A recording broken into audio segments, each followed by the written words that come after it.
are at the Modern Pro Support 20K. Yes, these are actually happening again. I'm here with Steven Sensi, and this is actually his first big tournament outside of something like F&M. I mean, what's it been like so far to see something like this for the first time? Yeah, it's pretty overwhelming. Definitely my first time out here. I'm happy to be here. It's been fantastic. Yeah, they're definitely a lot of fun. You started 4-0 on day one, so I mean that's got to be like dream come true almost. So. Yeah, it was a lot of build up, and then we got there, and it's been great. Yeah. Yeah, that's awesome. And you just locked day 2. Yes, so I did. Locking day 2, he's guaranteed some money, so that's really nice.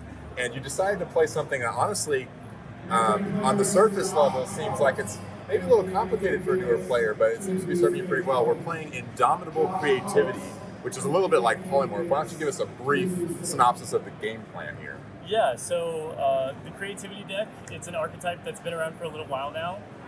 It's basically a polymorph effect, like you said. Yeah. The way that the card is designed, Indomitable Creativity, almost gets around a lot of the polymorph hate, right? The way that it's worded, the way that it's played, and the creatures come out.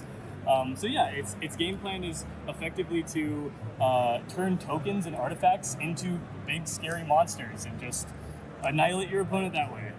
Yeah, so the signature card here, Indomitable Creativity, what I like about it and what seems a little less intuitive to people is the fact that it can target creatures or artifacts. Yes. And the deck has a lot more options than Polymorph did back in the day of creating the tokens to do it. And I think the signature card that it's using is actually a land. So this card here, when it came out, kind of went under the radar because Mystic Sanctuary took the actual stage. But this card's kind of coming out as the next best thing. Why don't you tell me about how much of a difference this makes compared to Polymorph? Just having a lane, you don't have to play a spell. Yeah, I mean, a free 1/1 on turn 4 and after that is incredible for the deck. It is the engine for the deck. I've tried it with lower, and it doesn't work. It is absolutely reliant.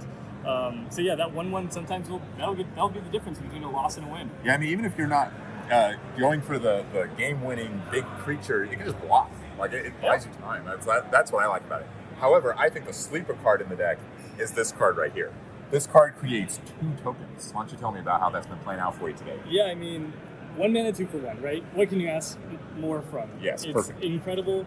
Hard and evident. You got the crab, you get the clue. Flavors on point, and both are targets. Either or are targets for our Indomitable Creativity.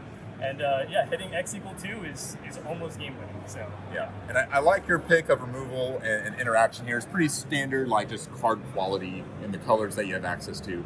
But why don't you tell me about your decision not to mainboard the Emrakul? You decided just to go with the Archon package. Why don't you tell me about that? Yeah, so I think, when it comes to the traditional Indomitable Creativity packages, you get your Emrakul and your Sarah's Emissary, which you'll see in the sideboard right there.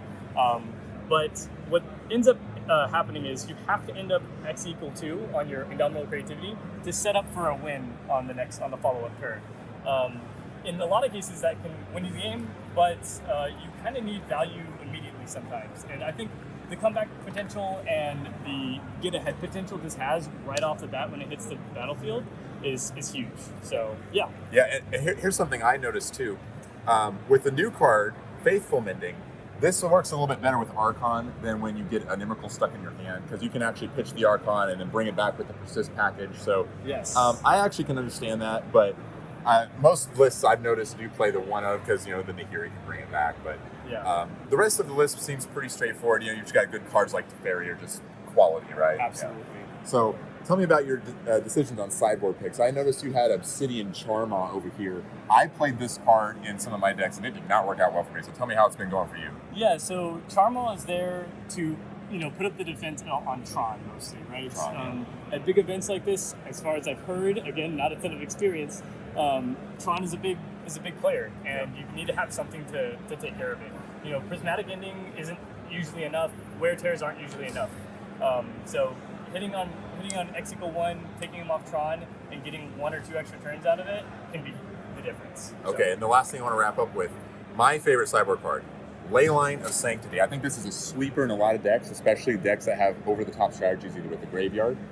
And I played it in decks like Living In, because it stops a big swath of graveyard hate like Endurance and Nile Spellbomb, but it also is good against Burn, it's good against Discard. So tell me how that's played out for you today. Yeah, Leyline is fantastic. I think, it's pretty polarizing in the metagame. I think some people think that it's not well positioned. Other people think that it's very well positioned. But so far, and whether it's Burn, Grixis, Hand Destruction, even Archon, right? Yeah. Archon targets. Yeah. It's around all. Archons, yeah. Exactly. You can actually cast it too. The decks I played in can't cast it, so that's nice. Absolutely, yeah. So all right, well, it's a really impressive deck. I might kind of pick it up myself, not gonna lie, but that's all we have time for today. Be sure to check in for the next deck profile.